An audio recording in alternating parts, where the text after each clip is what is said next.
Right, where do we start? Good there? Yeah? Yep. That's good. Okay, looks good. And we're recording. Let's go. If you want to go a little bit left, yep. Sorry, a touch bit right. Okay. That's good there. Yep. Stop. Yep. Okay. So, Marcus, as an idea, what does the mood booster mean to you? The mood booster means so much. I think from sort of a theoretical perspective, the mood booster is all about joy. It's finding joy in life, importantly finding joy in the really small moments of life. It's about being present, it's about being intentional, and it's about looking after yourself, feeling every emotion on the spectrum, whether that's sadness, anger, but also elation, happiness. It's going through all of that to be able to find joy in the everyday moments and all of those little moments and being really present with those. If we're thinking more from an actual literal perspective, the mood booster is Charlie and Marcus. It's two friends. It's two guys who are putting themselves and each other and their people first. They're looking after each other. They're being introspective and they're inspiring themselves, each other, and hopefully other people on a daily basis by having hard conversations, by thinking, by putting their emotions first and really challenging themselves to be better and try harder every single day. They do that in a podcast, myself being Marcus and you, Charlie. We do that on a daily basis with each other and hopefully much more to come. I love that part, yeah. That's absolutely brilliant, okay.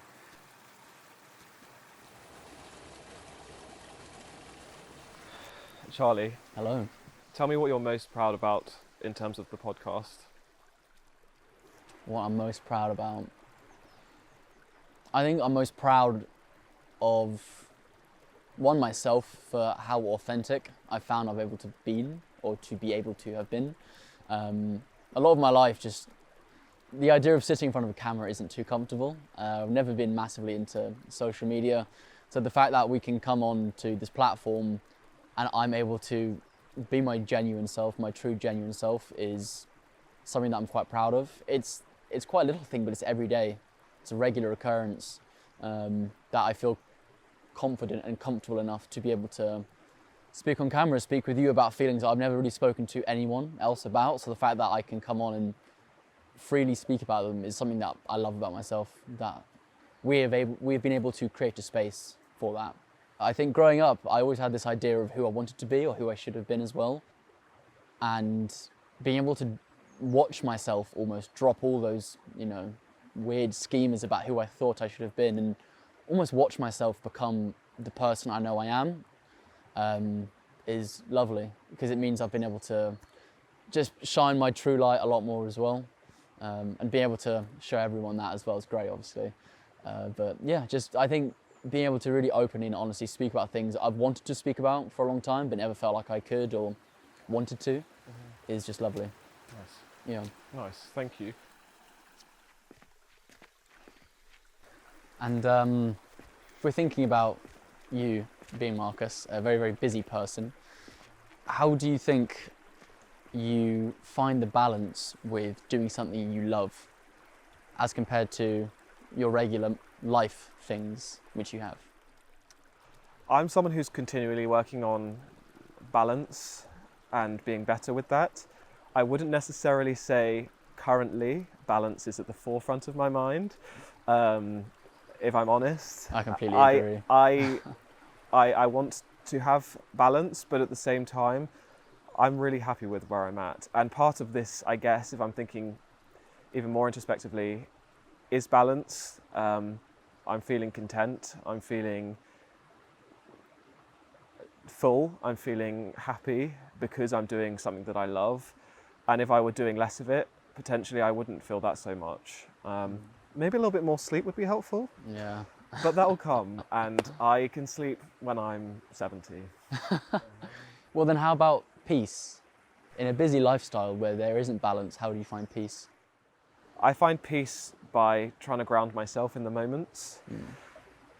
Whether I'm listening to a song or having breakfast or hiking a mountain, I try and really allow myself to sit in that moment and not think about the to-do list that's coming, or what I've got coming on that weekend, or what I'm doing in 2, 3, 4 weeks time, or the goals for the mood booster. All of those things, they're important and they're valid and they're a reality.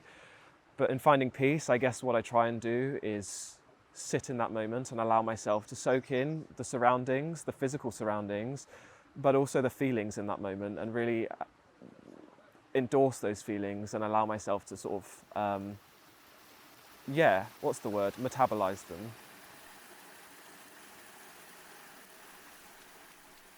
Since starting the podcast back in December, starting the journey of making it and then recording and all those things, what is the main emotion that resonates, or the main feeling that you reminisce on since December? Wow. I think it's purpose, if that's even an emotion that one can feel. I think there's been such a strong feeling of purpose in everything that we've been doing that lends itself to alignment. To be able to find something and genuinely have that feeling of, I know throughout all the noise, someone could come and offer the most attractive holiday package, whatever it is, to fly to this amazing place, but I know what we're doing and what we're building right now is far more important. It's what I'm meant to be doing. And that feeling of purpose is so aligned with who I actually know I want to become and what I want to be doing for my whole life. It's so exciting because this is such a sense of purpose. Everything else falls by the wayside, and sure, that might not really lend itself to balance that well. My gym or my exercise or things that I've typically always relied on will go. But because there's such purpose in what we're doing and what we're feeling through this, things fall to the wayside, but I'm absolutely fine with that. I know it's just so much bigger than even myself or ourselves. Yeah. So purpose is the main feeling, I'd say. Marcus, what's your current week look like whilst you're making the Mood Booster podcast? Okay, so naturally I work 9 to 5, so that window is there. In lunch breaks, to be fair, I'll be editing or whatever, but 9 to 5 I'm working. So outside of that, I have the Monday Mood Booster Run Club. On Tuesday, you and I, we sit down, Charlie and myself, we sit down and we work through the episode for that week. That's a Tuesday evening. Then on Wednesday morning is recording. We record before work on a Wednesday morning, get up nice and early, 6:30, get it done before we start work. It's too early. Too early indeed. And then straight away after work on a Wednesday, no time to waste, edit. There's so much editing for the podcast, all of the different social stuff. The actual podcast itself doesn't take much time in terms of audio editing. It's all of the socials and the marketing and all those sorts of things. That takes a long time. That's a Wednesday. Then resume that Thursday morning, or some form of exercise Thursday morning. Thursday evening, we're out in the town asking the people of London what boosts their mood, or whatever question that week we're going to be talking about for our podcast episode. And then back to editing on Friday. We have quite good balance in terms of the weekends at the moment, always having some sort of excursion, adventure, some fun. And if I'm not doing that, just recouping and zoning out at home, really relaxing on the weekend. So yeah, that's my week basically. Wow, you're a busy man. Busy indeed. Busy man, okay. I like that a lot. What sets the Mood Booster podcast apart from other sort of well-being or self-help based podcasts, do you think? The obvious answer is us, the personalities behind the camera. To be honest, I'm not really looking at what other podcasts are doing, and that's maybe a bit of a naive answer, is studying your competitors or whatnot is important. But for me, what we're doing here is cultivating something so organic. It's not copying. Everything we're talking about and doing, I feel like, is coming from within us. It's creative. And I think just us being who we are, I'd love to think sets a fantastic example for a lot of other people. Now, I know for myself, and most likely you as well, we're not doing this to lead or to show other people. We're just being us. We both knew that before this podcast even came to as an idea, our conversations that we were having were next to none which I've ever had with anyone else.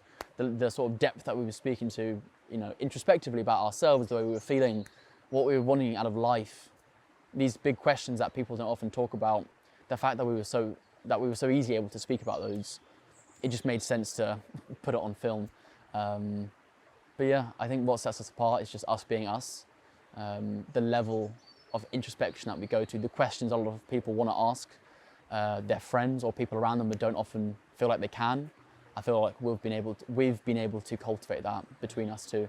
I hope that answers your question. It does, thank you.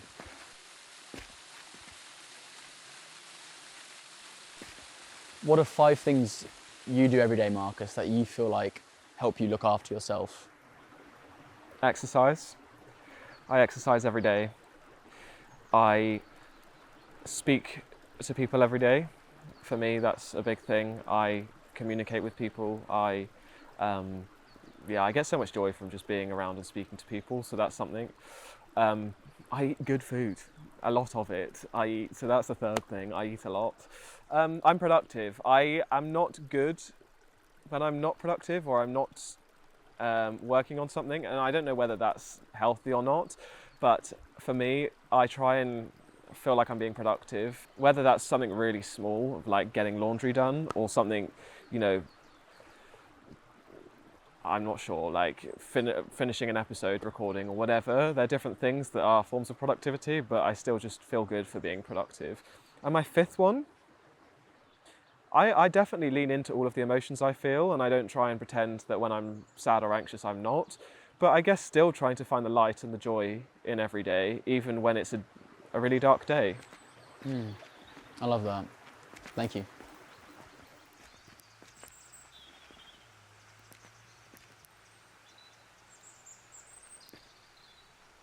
What is this podcast teaching you right now?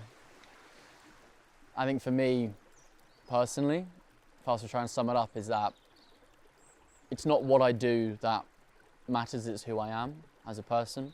I think a lot of my life I've always tied a lot of value to the things we do, the places we are, the places I am, and the experiences or what I'm actually doing with my life.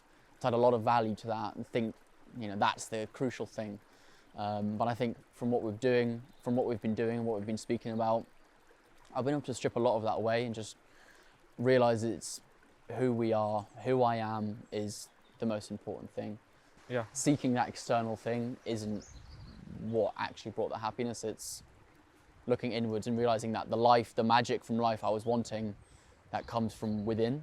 It comes from dropping that ego of what I think I should be doing or where I should be location-wise, and just being much more present in the moment, enjoying the people I'm around, being grateful for what I have already, and just knowing that who I am right now is enough for me and for everyone else. Thank you. Yeah.